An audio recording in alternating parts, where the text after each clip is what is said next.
Pag tinanggal mo siya, say for example this one, nice guy. Pag tinanggal mo ang nice guy, ito lang nakitira, they call James. Hindi na buo ang idea.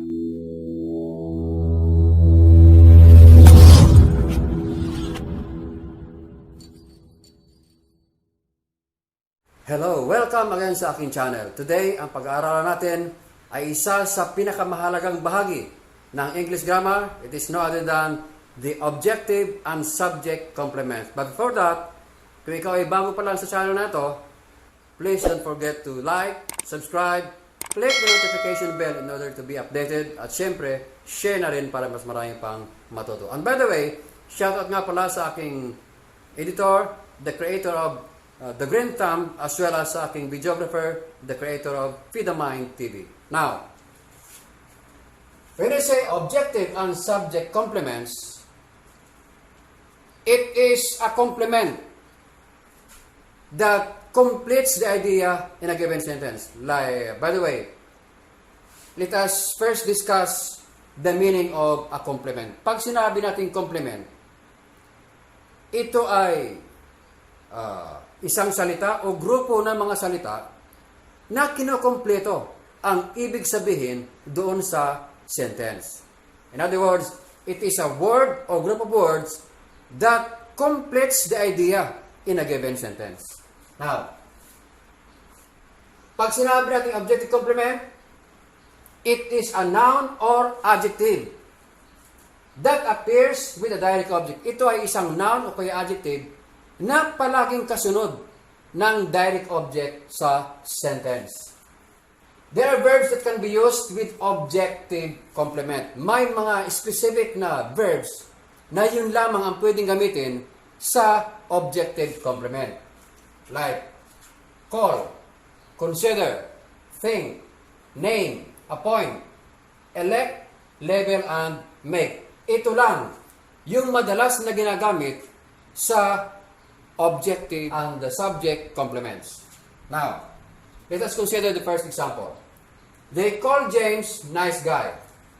Para malaman natin dito ang objective complement, kailangan mahanap muna natin ang direct object. And to find the direct object, we need to ask the question what or who. Like this one. They call James nice guy. The first question is, dapat who? They call who? Sino tinawag? The answer is James. So, James is our direct object. They call James what? Ano ang tawag kay James? The answer is nice guy. So, ang nice guy ang ating objective complement. Okay. Siya ang ating objective complement. Now, itong nice guy na ito, it is an adjective that describes the noun James. Ito siya ay nagdi-describe siya dito. Ito ang ating subject. Ito naman ang ating verb. Alright, what kind of verb? Ito, dahil mayroon siyang direct object, ito ay transitive verb. So, ang pattern dito ay STVDOOC. Okay. Now, next, we consider Sheila winnable candidate. Again, itatanong natin muna ang who or what. We consider who? Okay. Sheila. Since Sheila is our answer to the question who, then this is our direct object. We consider Sheila what? Ang answer ay winnable candidate. So this is our objective complement. And our verb is consider. So ito ang ating transitive verb at ito namang we ang ating subject. So ang pattern natin ay STVDOOC. Now, if you notice, itong winnable candidate, siya ay adjective na nagdi-describe dito sa noun na Sheila. Ito ay nagdi-describe dito. Okay. Next, they named the dog Brownie. Now, ang ating subject ay ito. This is our subject. Our verb is name. This is our verb. And this is transitive verb. They name what? Ano yung pinangalanan? The answer is dog. So this is our direct object. Anong tawag sa dog? The answer is Brownie. So, Brownie is our objective complement. Now notice, hindi ka pwede rito gumamit ng ibang action word. Ito lang. Pipili ka lang dito sa mga words na ito. Verbs. Call, consider, think, name, appoint, elect, label, make. You cannot use other verbs other than these specific verbs. Hindi ka pwedeng gumamit ng right. Kasi hindi ka makakagamit ng objective complement. Now notice, itong mga complement na ito, pag tinanggal mo siya, say for example this one, nice guy. Pag tinanggal mo ang nice guy, ito na nakitira, they call James. Hindi na buo ang idea. Kaya ito, ang tawag dito ay objective complement kasi kinokompleto niya ang idea dito sa direct object. Kaya ang tawag ay objective complement. Kinokompleto niya ang idea dito sa direct object. Kasi pag wala na siya, wala na. Hindi kompleto ang idea sa sentence. Like this one. Winnable candidate, pag tinanggal mo siya, we consider Sheila. Ano yung kinoconsider Sheila? Wala. So, pag wala ito, hindi buo ang idea dito sa direct object. Kaya, importante ang objective complement. Ganun rin dito. Dito sa Brownie, ito ang nag-describe dito sa direct object. Pag tinanggal mo ang Brownie, they name the dog. Putol na. So, hindi buo ang idea. Kaya, ang tawag dito ay objective complement kasi kinokomplito niya ang idea dito sa direct object. Alright, now for the subject complement, it is a noun, pronoun, or adjective that appears with a linking verb. Ito ay isang noun, pronoun, or adjective na palaging kasunod ng linking verb and tells something about the subject. Palagi siyang nagde-describe doon sa subject. Now, we have two kinds of subject complements. May dalawang uri ng subject complements. The first one is predicate nominative and the other one is predicate adjective. Now, sa predicate nominative, it is a noun or pronoun. Ito ay noun o kaya pronoun that appears with a linking verb. Ito ay palaging kasama o kasunod ng linking verb.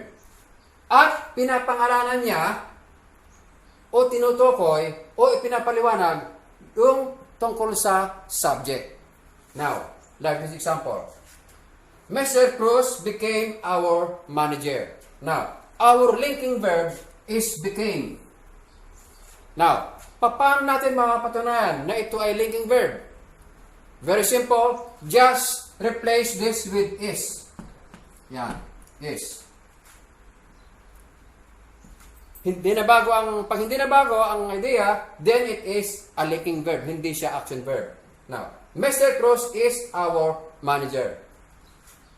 Now, according to our definition, ang predicate nominative daw ay noun or pronoun. In this case, it is a noun. Manager is a noun. That renames o pinapangalanan niya or identifies or explains the subject. So, itong manager ay pinangalanan niya o in-explain niya itong subject natin na Mr. Cruz. Mr. Cruz became our manager. In other words, itong linking verb ay pwede natin gawing equal sign. Yan, para siyang equal sign. Ibig sabihin, itong Mr. Cruz at itong our manager ay iisa lang. Ibig sabihin, sila ay balance. At kung balance, pwede natin silang baliktarin na hindi nababago ang idea sa sentence. So kung babaliktarin natin siya, Our manager is Mr. Cruz. So, wala na bago.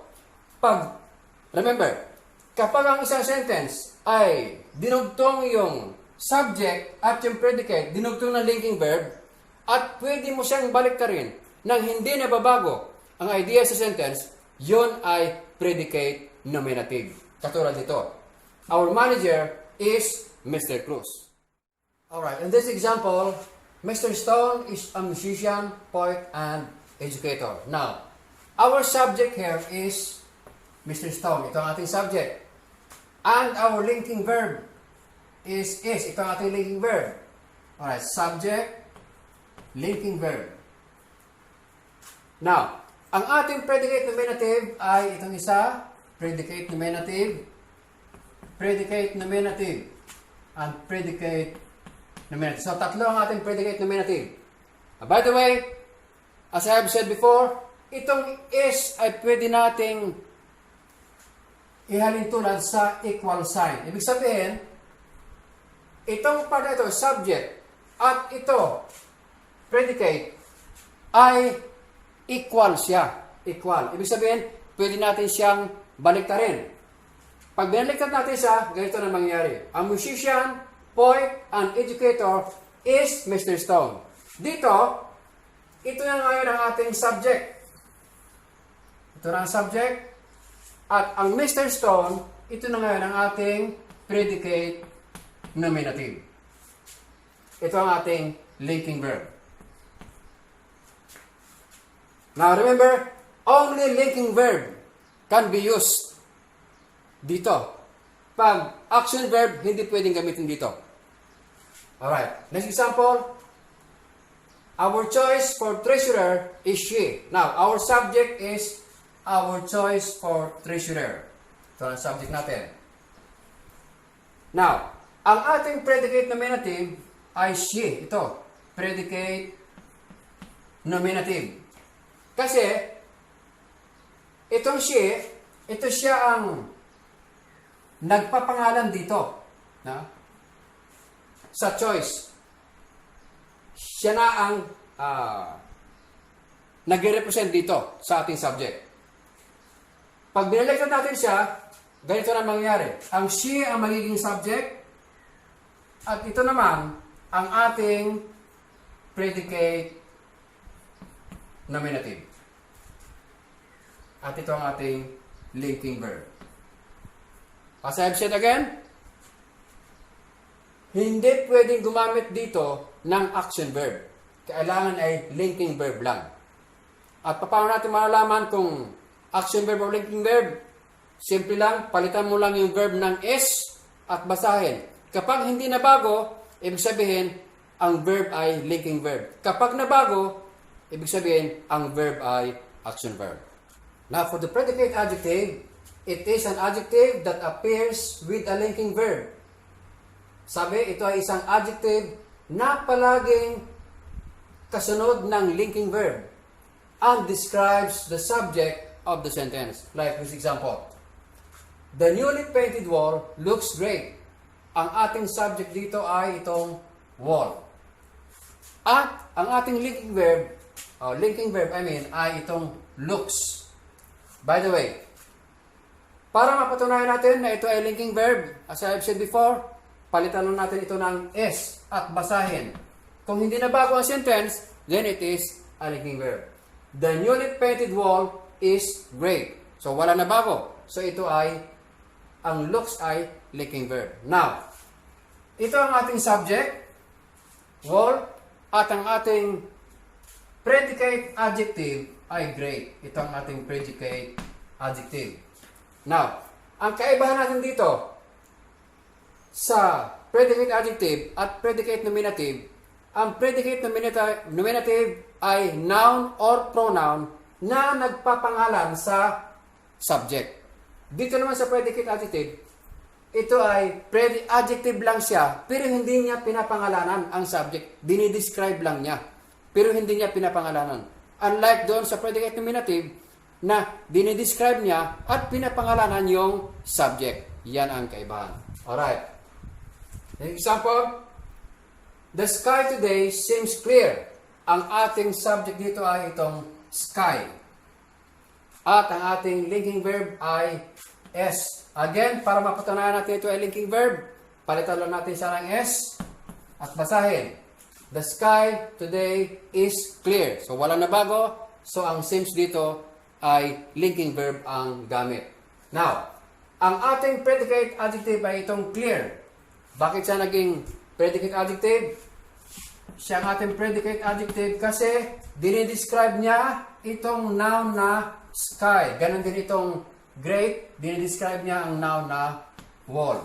By the way, ang predicate nominative at predicate adjective ay pwede mo siyang baliktarin. Like this one. Great is the newly painted wall. Clear is the sky today. Walang nabago. Kaya lang, pag binaliktad mo siya, ay ito na nasa una niya. Clear is the sky today. Dito naman, great is the newly painted wall. Again, ang kaibahan sa predicate nominative at predicate adjective ay ang predicate nominative ay palaging noun or pronoun na nagpapangalan sa subject. Samantalang sa predicate adjective, siya ay adjective lang na nagdi-describe sa subject pero hindi niya pinapangalanan yung subject. Alright, if you have learned something today, please don't forget to like, subscribe, click the notification bell in order to be updated at syempre, share na rin para mas maraming matuto. Thank you very much for watching. See you again.